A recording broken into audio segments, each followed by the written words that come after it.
Good afternoon, sir. Good afternoon, sir. Good afternoon, sir. Good afternoon.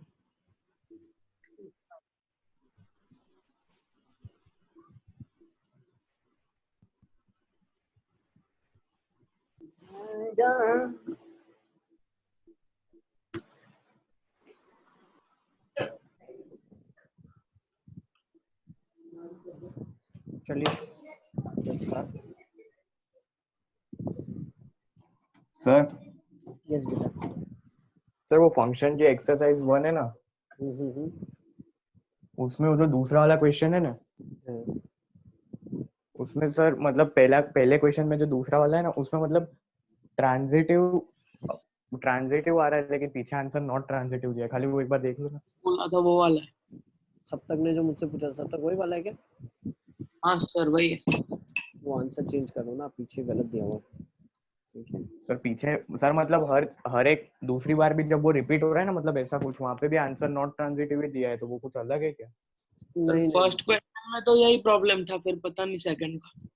Second नहीं एक किसी और एक क्वेश्चन में भी है। कौन सा क्वेश्चन है तुम मुझे बताओ ना, मैं आपको बताऊं उसका आंसर सही है नहीं. तो सब तक ने मुझसे पूछा था सर- सेकंड वाला, सब तक उसका आंसर गलत है. उसका आंसर होना चाहिए सर फर्स्ट का सेकेंड में तो वही आ रहा था, ट्रांजिटिव.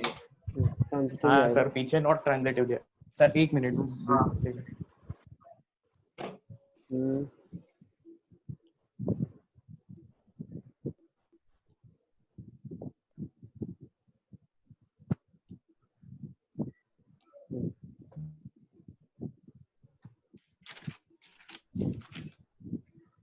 फर्स्ट वाला जो करे थे ना हम सर सेकंड. फिफ्थ क्वेश्चन का डी वाला फिफ्थ क्वेश्चन ये देखो, यही है आपके आपको स्क्रीन के सर सामने. फर्स्ट में फिफ्थ का डी।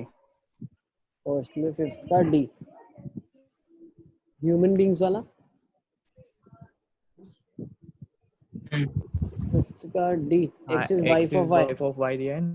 हाँ, एक्स अगर वाई की वाइफ है तो एक्स खुद की वाइफ तो नहीं हो सकती. हाँ सर वो सॉल्व हो बराबर। रिफ्लेक्सिव नहीं होगा.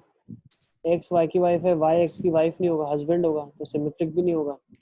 एक्स वाई की वाइफ है, वाई हाँ सर जेड की वाइफ. ट्रांजिटिव में डाउट है। वही बताऊं, एक्स वाई की वाइफ है. सर तो अगर एक्स वाई वाइफ है तो वाई जेड वाला तो होगा ही नहीं ना उसमें मतलब रिलेशन नहीं होगा तो फिर तो ट्रांजिटिव होना चाहिए ना। हाँ 100% ट्रांजिटिव होना हाँ तो चाहिए. सर yes, इसमें चेंज कर दो आप. हाँ तो सर वो 100% क्रॉस ट्रांजिटिव पड़ा होना चाहिए. हुआ है वही बोल रहा हूँ। नहीं, यहाँ पे ट्रांजिटिव होगा ही तो फिर अगर 100%. एक्स वाई की वाइफ है तो वाई जेड की वाइफ नहीं हो सकती ना. हाँ वही बिल्कुल सही सोचा, एकदम परफेक्ट पूछे है ना. ट्रांजिटिव नहीं हाँ होगा, ये वो डाउट आ रहा है। ट्रांजिटिव होगा. इसको पर ट्रांजिटिव सर होना ऐसा पड़ेगा. सर पर ऐसा वो मतलब हर एक आंसर में ऐसा दिया हुआ है तो फिर अपने में तो मतलब गड़बड़ नहीं ना वो वाले कॉन्सेप्ट में। नहीं नहीं, कोई गड़बड़ नहीं है. कॉन्सेप्ट कल थोड़ी बनाया कॉन्सेप्ट ये.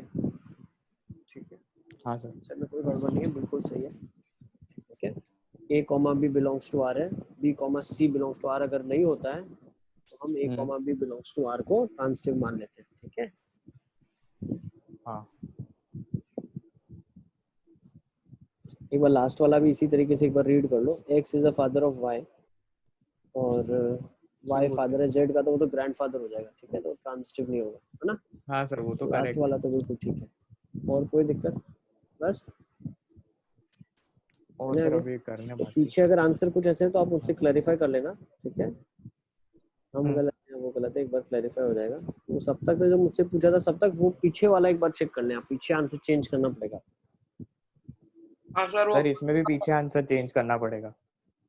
अच्छा, तो चेंज कर दें आप, पीछे आंसर चेंज कर दें. ठीक है, इसका ट्रांजिटिव आएगा ही बिल्कुल डी सर वाला. मतलब वो लोग ऐसा ले रहे कि सेट ही नहीं बन रहा वो हार्डवर्क ही नहीं हो रहा तो मतलब ट्रांजिटिव नहीं है वैसा है। नहीं ऐसा नहीं है. आप आरडी भी तो होगी ना आपके पास घर पे एक बार. सर आरडी नहीं है 12 की। नहीं आरडी, एक मिनट को मैं देख के बताता हूँ ना आपको.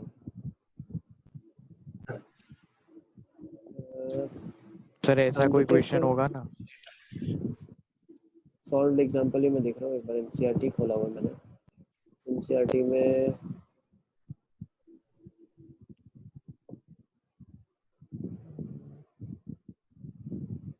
उनके यहाँ तो अभी कोई ऐसा क्वेश्चन नहीं दिख रहा है, लेकिन डेफिनेशन ये बोल रहा है. See if a1 a2 belongs to R, A2, A3 belongs to R implies A1, A3 belongs to R. ठीक है, जैसे हम सिमेट्रिक में भी तो ऐसे ही बोलते हैं ना, A1 A2 belongs to R है तो A2, A1 belong to R होना चाहिए, ठीक है। लेकिन अगर A1 A2 नहीं है तो हम डायरेक्टली उसको सिमेट्रिक बोलते हैं। अगर A1 A2 डिफरेंट हम कंसिडर करें तो, जैसे मान लो 1, 2 आपके पास है तो 2, 1 एक्सपेक्ट कर रहे हैं, बट 1, 1 है तो हम उसको ट्रीट क्या करते हैं, 1, 1 है ऑलरेडी, ठीक है। तो उसका उल्टा 1, 1 हम नहीं लेते, हम बोलते हैं 1, 1 इज देयर, ठीक है। It means 1, Yes, sir. A1, A2 which has to be different, वो प्रेजेंट ही नहीं है। A2, A1 के प्रेजेंट होने का भी कोई ऑप्शन नहीं है, ठीक है। in that case we consider it to be हाँ symmetric। सर, पीछे चेंज कर लें आप आंसर, ठीक है। वो Okay. नेट पे भी ऐसा दिया होता है इसलिए। नेट पे क्या दिया हुआ है, नेट पे क्या बोल रहे हो आप कि नेट A1 पे भी रीजन ऐसा दे रहे हैं कि मतलब A, B और B, C अगर सेट में ही नहीं है तो ट्रांजिटिव ही नहीं होगा, वैसा बोल रहे हैं। अच्छा नहीं, ऐसा नहीं है। यूजुअली हम जो डेफिनेशन को फॉलो कर रहे हैं, ये एक्चुअली मैंने 11 में भी तो पढ़ाया है आपको, सारा 11 में आपने मॉड्यूल पूरा किया हुआ है, और जो हमने पूरा मॉड्यूल किया है वो इसी कॉन्सेप्ट पे किया है कि अगर A1, A2 अगर बिलोंग्स टू R है और A2, A3 नहीं है तो A1, A3 की बात नहीं करेंगे, तो वो ट्रांजिटिव ही कंसीडर करते हैं, ठीक है। 11th Okay, का sir. मॉड्यूल तो होगा ना, 11th के मॉड्यूल में RST दिया हुआ है, सेट्स, रिलेशंस और फंक्शंस में, ठीक है। हाँ सर। तो उसमें नोट्स में भी एक बार आप देख लेना, तो सारे आपने जो क्वेश्चंस किए उसी बेस पे हमने किए हैं, ठीक है। तो यही कॉन्सेप्ट वर्क करेंगे अपन। यस बेटा। सर मैंने कल एनसीईआरटी डाउनलोड की थी वेबसाइट पे से, उनकी मतलब सीबीएसई की वेबसाइट पे से, उसमें ट्रांसलेटिव ही दिया हुआ है। चलो अच्छा है ना, मतलब अपडेट कर दिया उन्होंने उसको, ठीक है। अच्छा, अच्छा, प्रैक्टिस के लिए आपके पास 11th का तो है ना मॉड्यूल, उसमें ये आरएसटी उसमें आपने पूरा किया हुआ है, जेई के क्वेश्चंस किए हैं आपने प्रीवियस ईयर के सारे, ठीक है। तो एक बार उसको जाके रिफर कर लेना, ओके। 11th के मॉड्यूल में है जिसमें सेट्स रिलेशंस था, उसमें ही ये दिया हुआ है, ओके। चलो, अब और कोई क्वेश्चन में डाउट आया कि आपको, आपने जब फर्स्ट एक्सरसाइज किया तो देखो, क्वेश्चन नंबर 1 तो हमने कर लिया था, 2 ओके, 2 में भी मैंने किया था, 3 4 5 तक मैंने आई गेस कर लिया था ना, 5 तक किया था अपन ने। 6 में कोई डाउट सर आया, फर्स्ट टॉपिक 7 में नहीं है। नहीं सर, 6 7 8 तो होगा, हो गया, 9th वाला हो गया, 9th 10th वाले में आपको सिर्फ एग्जांपल से लिखना है। 11th में क्या लिखा, डिस्टेंस दिया हुआ है, पी क्यू के बीच का जो डिस्टेंस है ना, P, Q represents distance of point P from origin is same as distance from of Q from origin। हाँ, दो का डिस्टेंस इक्वल है, दूसरे सेट में दो का इक्वल है, मान लो P Q का इक्वल है, Q R का इक्वल है, तो P R का भी इक्वल होगा, तो ट्रांजिटिव भी है। पॉइंट का खुद से डिस्टेंस तो इक्वल ही होगा, तो P, P भी बिलोंग करेगा रिलेशन को, और P Q बिलोंग करे तो Q P भी बिलोंग करेगा, तो ये इक्वलेंस रिलेशन हो गया आपका। और जो भी पॉइंट्स आएंगे सारे इस रिलेशन के अंदर, वो सारे सर्कल पे लाई करेंगे, बिल्कुल, है ना, फिक्स पॉइंट और फिक्स डिस्टेंस सर्कल रिप्रेजेंट करता है। तो 11th आपका हो जाएगा। अब 12th की बात करते हैं, ट्राइंगल्स की बात है, T1 सिमिलर टू T2। हाँ ठीक है, ट्राइंगल खुद से तो कॉन्ग्रुएंट ही होता है, तो सिमिलर तो होगा ही होगा, तो T1 बिलोंग्स टू R आ जाएगा। दूसरा T1 T2 belongs to R है, T2 T3 belongs to R है, तो T1 T3 belongs to R भी होगा, ट्रांजिटिव भी हो जाएगा। यस अलियसगर सर वो नेटवर्क प्रॉब्लम था तो लेट ज्वाइन। कोई बात नहीं बेटा, हमने कुछ नया डिस्कस नहीं किया है, मैं डाउट से पूछ रहा हूँ। आपने फर्स्ट एक्सरसाइज अगर सॉल्व किया है और कोई आपको डाउट आया तो आप पूछ सकते हैं। हम अभी करंटली क्वेश्चन नंबर 12 डिस्कस कर रहे हैं, ठीक है। तो बोल सकते हो ट्राइंगल खुद से तो कॉन्ग्रुएंट होता है, तो सिमिलर तो होगा ही, तो T1 बिलोंग्स टू R होगा। फिर T1 T2 अगर बिलोंग्स टू R है तो T2 T1 भी R को बिलोंग करेगा, क्यों भाई, ट्राइंगल A B से सिमिलर है तो B A से भी सिमिलर होगा। फिर A B से सिमिलर है, B C से सिमिलर है, तो A और C भी आपस में सिमिलर होंगे ही होंगे, तो ये इक्विवेलेंस रिलेशन आ जाएगा बिल्कुल। और 3 4 5 मान लो आपका ट्राइंगल 1 है, तो 6 8 10 है, वो सिमिलर ट्राइंगल है T3 वाला, तो T1 सिमिलर T3 हो जाएगा आपके पास। तो T1, T3 belongs to R आ जाएगा। फिर पॉलीगन्स के बारे में बात किया 13th क्वेश्चन में, P1 P2 P1 sir and वो P2 नहीं vertex, होगा। वो हो गया। 13th हो गया नहीं सर, वो पॉलीगन्स वाला ही नहीं हुआ, ये ट्राइंगल्स वाला तो हो गया था। हाँ, पॉलीगन्स में क्या लिखा है, P1, P2 where P1 and P2 है तो सेम नंबर ऑफ साइड्स, तो नंबर ऑफ साइड्स इनकी सेम है, ठीक है, तो क्या ये इक्विवेलेंस होगा? बिल्कुल भाई, पॉलीगन जो एक है वो खुद से ही, अगर हम मान लो उसी के साथ रिलेशन अगर ले रहे हैं P1, P1 belongs to R, तो भाई खुद के साइड तो उसके साइड तो इक्वल ही होंगे ना हमेशा। मैं लिख के बताता हूँ आपको क्या लिख रहे हैं। जैसे ये लिखा हुआ है, ठीक है, ये क्वेश्चन की बात कर रहे हैं, क्या लिखा है, show that the relation R defined in the set A of polygons R that is P1, P2 such that P1 and P2 have the same number of sides। अब मैं ऐसा बोल सकता हूँ क्या, P1, P1 will belong to R as same sides। फिर बोल सकते हैं if P1, P2 belongs to R, this implies P2, P1 belongs to R। P1, P2 अगर R को बिलोंग कर रहा है तो मैं बोल सकता हूँ P2, P1 भी R को बिलोंग करेगा। Can we say that? Yes। ठीक है, क्योंकि सेम नंबर ऑफ साइड्स है, as P1 and P2 have same sides। फिर मैं क्या बोल सकता हूँ, P1, P2 belongs to R and P2, P3 belongs to R। This implies P1 and P3 belongs to R। ऐसा क्यों मैं बोल सकता हूँ, as P1, P2, P3 question देखो have same number of sides। ठीक है, तो इनके पास सेम नंबर थोड़ी देर में ले ले। ओके, आई गेस सबको क्लियर है। नेक्स्ट और क्या बोल रहा है अभी, what is the set of all elements in A related to the right angled triangle T with the sides 3, 4, 5। अब 3, 4, 5 से रिलेटेड जो सेट ऑफ एलिमेंट्स होंगे जो इससे रिलेटेड होंगे वो कौन से होंगे, तो 3, 4, 5 से रिलेटेड सारे ट्राइंगल्स होंगे। ठीक है, तो आप बोल सकते हो ट्राइंगल्स इज अ सेट। ठीक है, ट्राइंगल्स, जितने भी ट्राइंगल्स पॉसिबल है वो सारे इसके साथ रिलेट हो जाएंगे 3, 4, 5 के साथ। ठीक है, क्यों, स्क्वायर तो रिलेट नहीं हो सकते, साइड्स अलग है, तो 3 साइडेड फिगर के लिए ट्राइंगल्स ही रिलेट हो पाएंगे हमेशा। नेक्स्ट क्या बात कर सकते हो आप, 14th, let L be the set of all lines in the xy plane and R is the relation in L defined as L1, L2 such that L1 parallel to L2। भाई अगर next question देख लेते हैं, अगर L1 parallel to L2 है तो line खुद से तो पैरेलल होती है, रिफ्लेक्सिव। L1 L2 पैरेलल तो L2 L1 पैरेलल, सिमेट्रिक।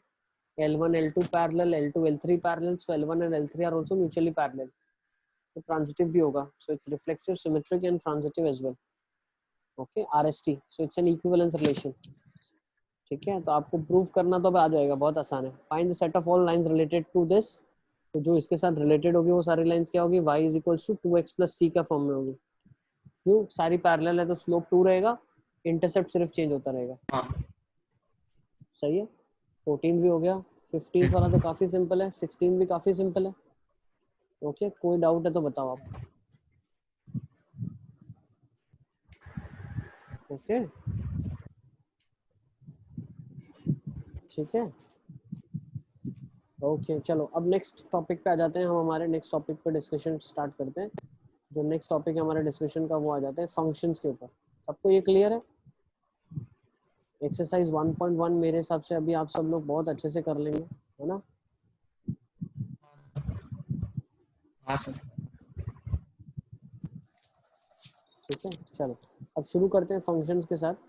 तो लेट्स सी फंक्शंस में क्या होता है। फंक्शन क्या है? Function is a special type of relation. Function क्या है? एक टाइप ऑफ रिलेशन ही है, ठीक है, from set A to set B. ठीक है, फंक्शन कुछ और नहीं है बट वो एक रिलेशन है। अब वो कुछ एक रिलेशन किस ऑर्डर में लिया गया है हम वो देख रहे हैं। So all the elements of set A are associated to elements in set B. मतलब ऑल द एलिमेंट्स, यहाँ पे आपको बहुत ज्यादा फोकस करने की जरूरत है। मतलब जितने भी सेट ए के एलिमेंट्स है सारे सेट बी से एसोसिएट होने चाहिए। Now element of set A is mapped to one and only one element in set. जो सेट ए का एलिमेंट है वो एक ही एलिमेंट से मैप होना चाहिए। मतलब अगर मैं ये बात करता हूँ वन ए के साथ भी मैप्ड है, वन बी के साथ भी मैप्ड है, so this is not a function, ये फंक्शन नहीं है। अच्छा, अगर आप इसमें देखोगे तो 3 का मैपिंग नहीं हुआ है तो ये भी एक नॉट अ फंक्शन हो जाएगा। This is not a function. Clear? तो फंक्शन की डेफिनेशन क्या है? वो एक ऐसा रिलेशन है जिसमें सारे एलिमेंट सेट ए के मैप किए गए हैं। दूसरा, सारे एलिमेंट जो हैं वो एक ही मैप इमेज है उनका। ठीक है, every element of set A has one and only one image भी बोल सकते हैं। एलिमेंट इन सेट बी या one image in set B, ठीक है। सेट बी को हम हमेशा इमेज से बोलते हैं, इमेज होता है। सेट ए को हम प्री इमेज बोलते हैं। ये सारा हम 11th में डिस्कस कर चुके हैं आपके लिए, ठीक है। So set B is called as image, set A is called as pre image, okay. चलें आगे, आई गेस ये सबको क्लियर है। If you want me to wait raise your hand, I will wait, नहीं तो आगे चलते हैं, ठीक है। चलिए फिर आई एम वेटिंग।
चलें आगे।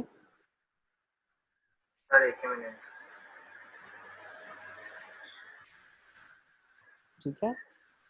और मैपिंग को हम यूजुअली इससे डिनोट करते हैं। ये मान लो आपका ऐसे मैपिंग करके एफ लिखते हैं हम, this is denoted as a function, ठीक है।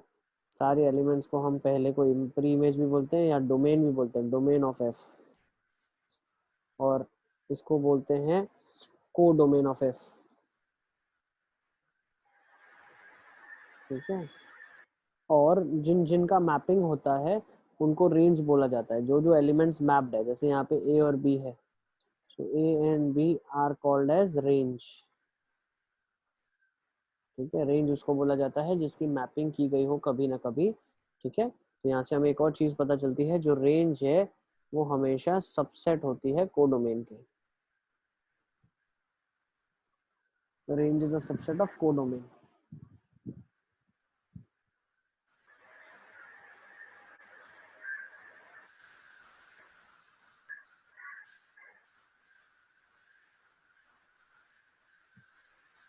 Sir done. ठीक है, चलें आगे, नेक्स्ट स्लाइड देखते हैं। So if a function from set A to set B, then we write it as, ऐसे लिखा जाता है, function from A to B. अच्छा, अब ये बहुत एक इंपॉर्टेंट फॉर्मूला है, कैसे हम अंडरस्टैंड करेंगे। नंबर ऑफ एलिमेंट्स ए में पी है, नंबर ऑफ एलिमेंट्स बी में क्यू है, तो टोटल नंबर ऑफ फंक्शंस हम कैसे अंडरस्टैंड करते हैं, तो हम मैपिंग कर लेते हैं, ठीक है। मान लेते हैं 1 2 3 4 5 से लेके मेरे पास पी तक है, ठीक है। यहाँ पे मेरे पास A1 A2 A3 से लेके AQ तक है, ठीक है। अब फंक्शन कब होता है, तो पहले मैपिंग में हम ऐसे लिखेंगे, this is a function defined from set A to set B, ठीक है। नेक्स्ट, हर एक एलिमेंट को जब हम मैप करते हैं तो every element should be mapped, मतलब हर एक एलिमेंट का मैपिंग होना चाहिए। दूसरा, every element of set A should have one and only one image in set B, मतलब पहले के पास कितनी चॉइसेस है, पी चॉइस है, सॉरी पहले के पास टोटल क्यू चॉइसेस है। अगर आप देखें तो first one has Q choices, ठीक है। तो फर्स्ट के पास अगर क्यू चॉइसेस हैं तो वो किसी भी एक के साथ मैप करता है, मान लो A3 के साथ मैप कर दिया। अब सेकंड जो है, ट्राई टू अंडरस्टैंड, 1 ने अगर A3 के साथ मैपिंग कर दिया तो क्या 2 A3 के साथ मैपिंग नहीं कर सकता क्या? बिल्कुल कर सकता है, दिस इज वैलिड।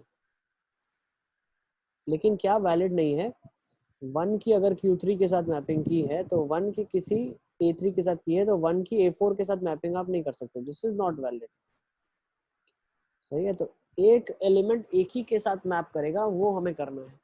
लेकिन दो एलिमेंट किसी एक के साथ मैप कर सकते हैं, बिल्कुल कर सकते हैं, ठीक है। तो अगर फर्स्ट के पास क्यू चॉइस है, सेकंड के पास भी क्यू चॉइसेस होगा, थर्ड के पास भी क्यू चॉइसेस होगा, तो pth एलिमेंट के पास भी क्यू चॉइसेस होगा। तो हम क्या कर रहे हैं, क्यू क्यू क्यू लिखते जा रहे हैं। कितनी बार लिख रहे हैं, p टाइम्स लिख रहे हैं। तो ये क्या आ जाएगा, q raise to p। So total number of functions is q raised to the power of p.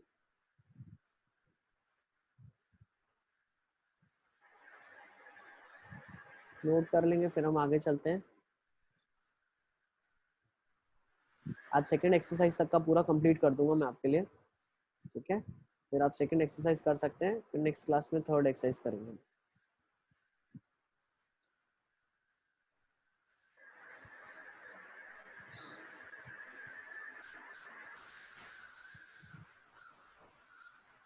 चलें आगे। सर एक ही मिनट।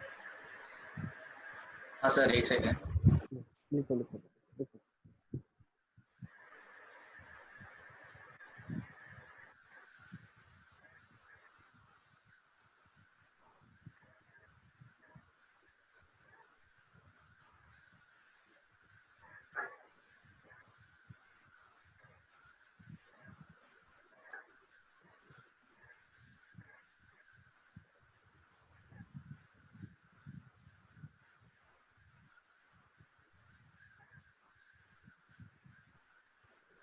Sir done. चलें आगे, let's move to next. Sir एक मिनट। Okay Elizabeth,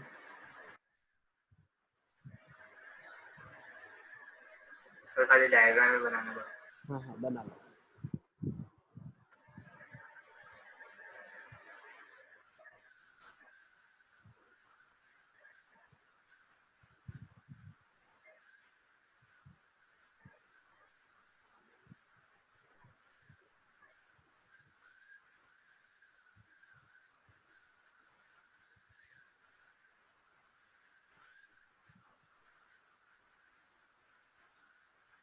sir done.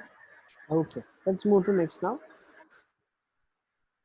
Let's see this, क्या लिखा हुआ है, टाइप्स ऑफ फंक्शंस, ठीक है। तो टाइप ऑफ फंक्शन में अगर हम बात करते हैं, ठीक है, तो आपके पास टाइप ऑफ फंक्शन में कौन से फंक्शंस आप पहले पढ़ चुके हो। If you see identity function, identity function ये सारा हमने 11 में पढ़ा हुआ है, ठीक है। तो identity function is nothing but y is equals to x, constant y is equals to k, polynomial कोई भी पॉलिनोमियल ले लो, लेट्स से डिग्री 2 का लेना है तो क्वाड्रेटिक बनेगा, क्यूबिक ले सकते हो, डिग्री 4 ले सकते हो, ठीक है। अब रेशनल फंक्शन भी हमने पढ़ा हुआ है, ठीक है। ये सारे अलग अलग एग्जाम्पल्स मैंने आपको लेके दिए हैं, ठीक है। ये सारे आपने 11th ग्रेड में हमने डिस्कस किए हुए, ठीक है। फिर हमने मॉड्यूलस फंक्शन भी ऑलरेडी पढ़ा हुआ है, फिर हमने सिग्नम फंक्शन भी ऑलरेडी पढ़ा हुआ है, ठीक है।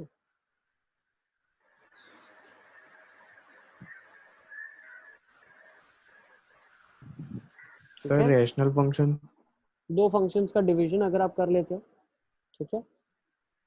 जैसे मान लो मैं बोल देता हूँ x minus 1 upon x plus 1 का कोई एक एग्जाम्पल मैं ले लेता हूँ, ठीक है। तो ये एक एग्जाम्पल आपके पास हो गया, ये रेशनल फंक्शन हो जाएगा F x. Modulus function mod x जैसे आप बोल सकते हैं, ठीक है। सिग्नम फंक्शन आपने ऑलरेडी पढ़ा हुआ है, क्या होता है, मॉड एक्स अपॉन एक्स, ठीक है। 1 माइनस 1 0 देता है जो वैल्यूज, है ना। तो सारा हमने पहले पढ़ा हुआ है। नेक्स्ट देख लेते हैं 1 फंक्शन। सिग्नम फंक्शन रेशनल में नहीं आ सकता। रेशनल फंक्शन की डेफिनेशन हमने देखा तो चेंज नहीं किया, अगर आप थोड़ा ऑब्जर्व करें सिग्नम की डेफिनेशन चेंज होती है इंटरवल्स में, ठीक है। तो आप ऐसा बोल सकते हैं function upon function, actually rational का मतलब होता है फंक्शन अपॉन फंक्शन है, तो बोल सकते हैं, बट बोल सकते हैं signum is a special type of rational function, ठीक है।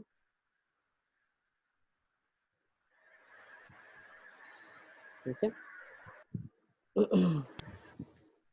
बट अगर हम डेफिनेशन वाइज अगर प्रॉपरली अगर अंडरस्टैंड करें तो रेशनल पॉलिनोमियल के बाद रेशनल का मतलब एक्चुअली ये होता है कि फंक्शन के फंक्शन अपॉन फंक्शन का मतलब ऊपर कौन सा फंक्शन होना चाहिए, ठीक है।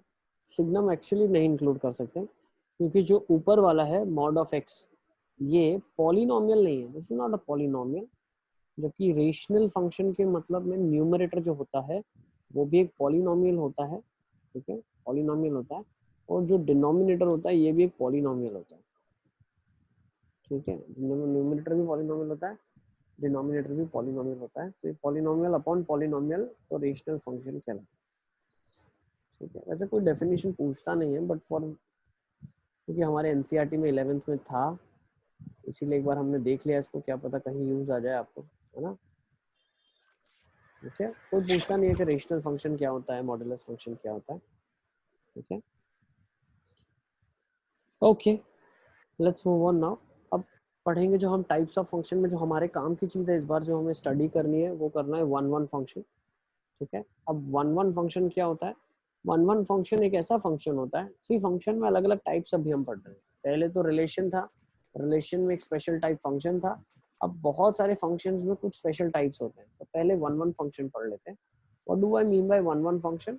अ function from x to y is defined to be one one, ठीक है। इसको इंजेक्टिव भी बोला जाता है, वन वन को क्या बोला जाता है? इंजेक्टिव, ध्यान रखना आप, ठीक है। ये वर्ड है इसका, काफी जगह यूज होता है, ठीक है। It's called as one one और injective if the images of distinct elements of x under the function are distinct.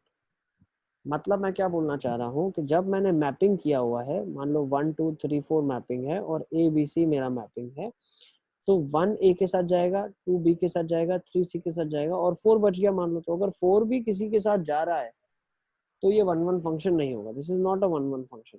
क्यों? क्योंकि 3 की इमेज भी C है और 4 की इमेज भी C है, ठीक है। हर एक एलिमेंट की एक इमेज होनी चाहिए और वो इमेज डिस्टिंक्ट होनी चाहिए, ठीक है। तो अभी जो हम वन वन फंक्शन की बात कर रहे हैं तो image should be distinct in nature, okay. तो अगर मान लो ऐसा कुछ मैपिंग दिया हुआ है 1 2 3 4 और दिया हुआ है ABCDE, तो अगर मैं बात करता हूँ ऐसे कुछ किया हुआ है तो yes this is a one one function, ठीक है।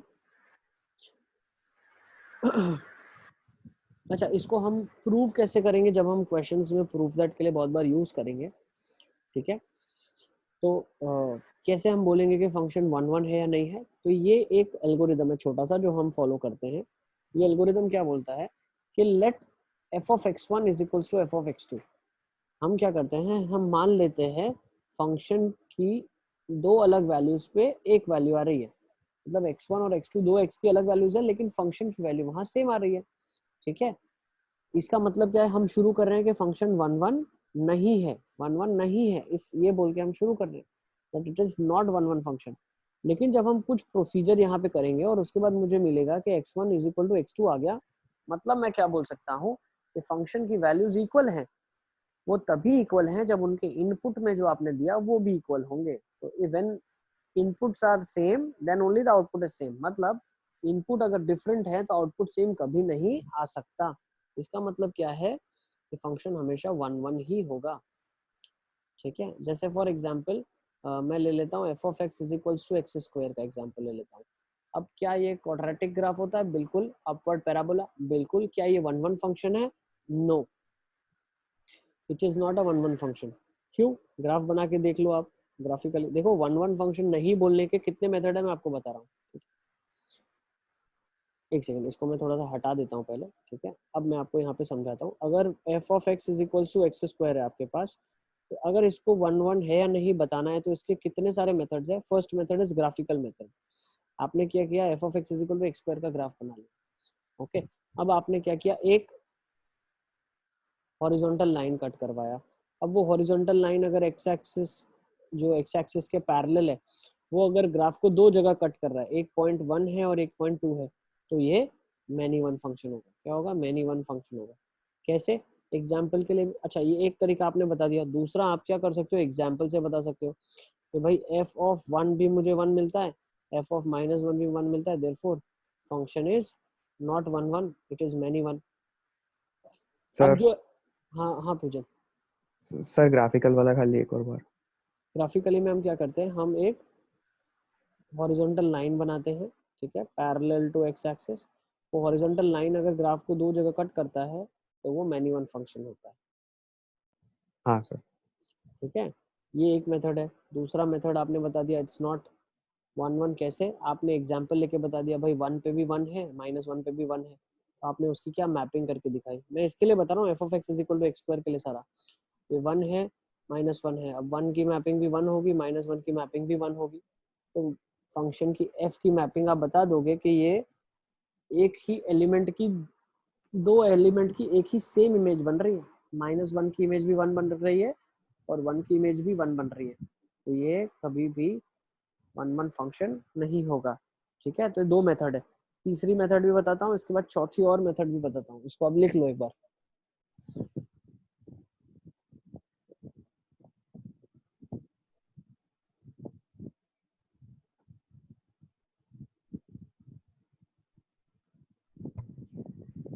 सर यस बेटा। सर क्यूबिक वाला फिर 1-1 होगा ना?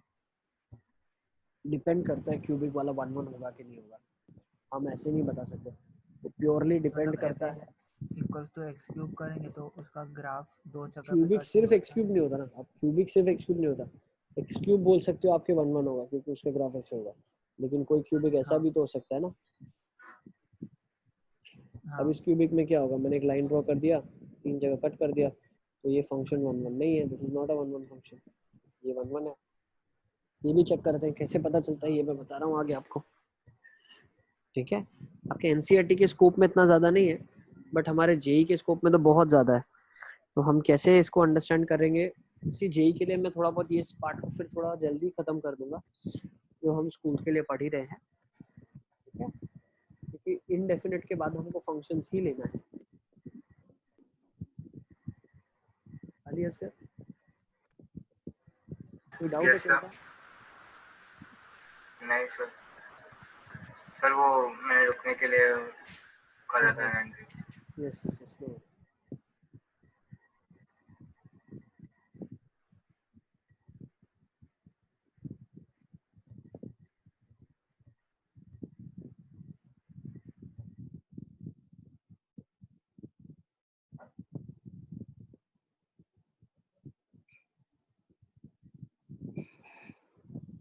सर हो गया। अब ये दो मेथड हमने देख लिया।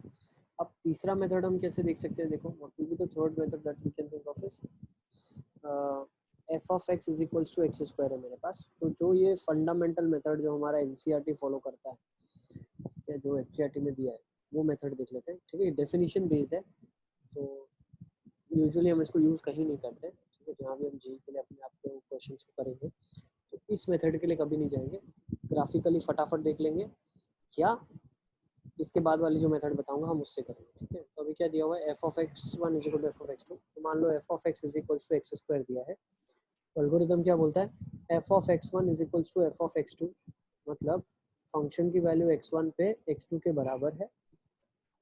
ठीक है, तो यहाँ से क्या पता चला, x1 square minus x2 square is equal to 0। यहाँ से हमें क्या पता चला, x1 minus x2 is equal to 0 और x1 plus x2 is equal to 0। तो यहाँ से हमें क्या पता चला, x1 is equal to x2 होगा या x1 is equal to minus x2 होगा। सही है, तो यहाँ से अभी हमें क्या पता चला, x1 is equal to minus x2 होगा। तो यहाँ से हमें क्या पता चला कि x1 इक्वल टू x2 के लिए तो f of x1 is equal to f of x2 होगा ही होगा, लेकिन अगर वो उसका नेगेटिव है, ठीक है, एडिटिव इनवर्स है, तो भी f of x1 is equal to f of x2 होगा। तो ये क्या बोल देगा, this is not a 1-1 function, not a 1-1 function, ये 1-1 फंक्शन नहीं है। 1-1 फंक्शन हम कब बोल पाते हैं इसको, जब सिर्फ ये आता मेरे पास। एक सेकंड, सब तक मैं 1-1 फंक्शन तभी बोल पाता सिर्फ जब ये होता। अब ये एक एक्स्ट्रा चीज आ गई ना, ये नहीं आनी चाहिए। हाँ सब तक बता। Sir F of X one equal to F of X two हम अज्यूम करेंगे। हाँ, शुरुआत यहीं से करेंगे। Let F of X one is equal to F of X two, मतलब दो वैल्यूज मेरे पास, दो अलग एक्स के लिए मेरे पास सेम आंसर आ रहा है। ठीक है, तो फिर जब मैंने सॉल्व किया तब मुझे पता चला कि दो x की वैल्यू जो है वो सेम होगी तो ही f of x1 is equal to f of x2 आएगा, दो अलग के लिए कभी नहीं आ सकता। ठीक है, यस सर। तो ही मैं बोलूँगा वो 1-1 फंक्शन है। लेकिन यहाँ पे मैंने क्या किया, जब फैक्टराइज किया, सॉल्व किया, तो पता चला x1 इक्वल टू x2 तो आया ही आया, x1 equals to minus x2 के बराबर भी आ गया। इसका मतलब अगर वो उसका एडिटिव इन्वर्स है तो भी स्क्वायर करने पे सही है, ठीक है। अब यही मेथड को मैं अगर इसी सेम मेथड को अगर मैं दूसरे एक क्वेश्चन को लेके बताऊं आपको जिसमें वो 1-1 होता है तो आपको ज़्यादा क्लैरिटी आ जाएगी। So I will do that also.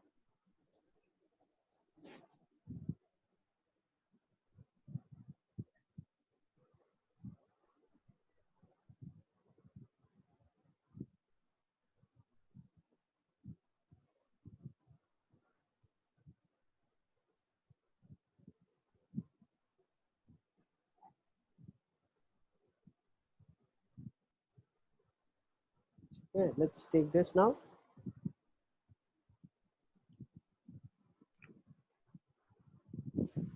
See, अगर मैं बोलता हूँ f of x is equals to x cube है, हम क्या बोलते हैं f of x is equals to x cube है, ठीक है। तो अब हम क्या बोल रहे हैं f of x1 is equals to f of x2 implies x1 is equals to x2। ऐसा प्रूव अगर हम कर पाते तो फंक्शन 1-1 है। अब अगर आपको मैं ग्राफिकली बताऊं तो ये 1-1 फंक्शन ही है। f of x is equals to x cube is a 1-1 function, ऐसा होता है, ठीक है। तो अब हम क्या करते हैं f of x1 is equals to f of x2। यहाँ से क्या पता चला x1 cube is equals to x2 cube. इससे मुझे क्या पता चला x1 क्यूब माइनस x2 का क्यूब इज इक्वल्स टू 0। तो यहाँ से मुझे क्या पता चला x1 माइनस x2 एक फैक्टर है, दूसरा फैक्टर है x1 square plus x2 square plus x1 x2 is equals to 0। सही है, क्यूबिक को फैक्टर जैसे करेंगे। अब ये 0 होने के लिए x1 is equals to x2 आ गया, लेकिन क्या ये कभी 0 हो सकता है? दिस इज नॉट फैक्टराइज्ड, ये कभी फैक्टराइज हो ही नहीं सकता, you can not factorise this. तो यहाँ से क्या पता चला x1 is equals to x2 ही होगा, तभी ये 0 होगा। So if I started with f of x1 is equal to f of x2 and I ended up with x1 equal to x2, so yes, the function is 1-1 function.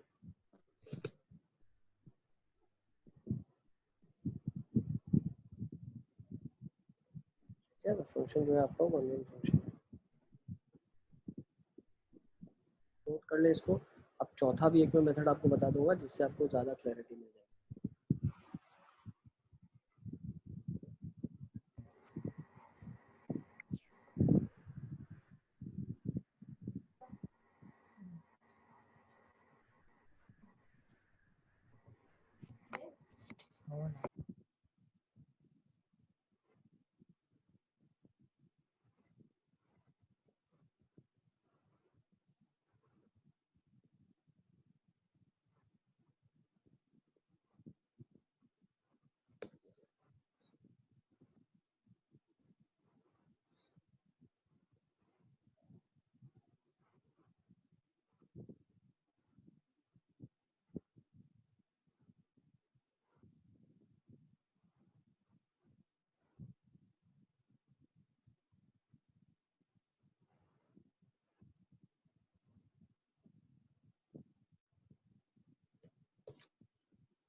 चले next एक और method देख ले कैसे prove करते हैं।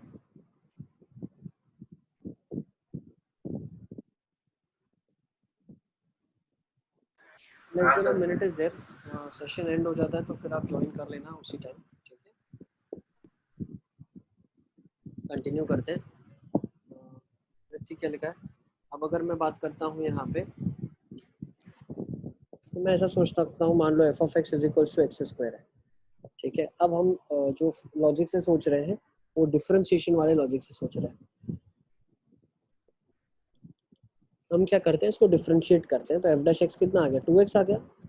अब f dash x का मतलब क्या है, इस कर्व पे जो स्लोप है उसका, उसके बारे में बात कर रहे हैं हम। तो अगर हम क्वाड्रेटिक का ग्राफ देखें, okay this is a graph of quadratic, तो f dash x is equal to 2x। मतलब अगर f डैश आप x की बात करते हो तो f डैश x मैं ऐसा बोल सकता हूँ ग्रेटर देन 0 आ जाएगा if x is greater than 0 and f dash x will be less than 0 if x is less than 0। मतलब जो डेरिवेटिव है उसका मतलब क्या है, स्लोप एट दैट पॉइंट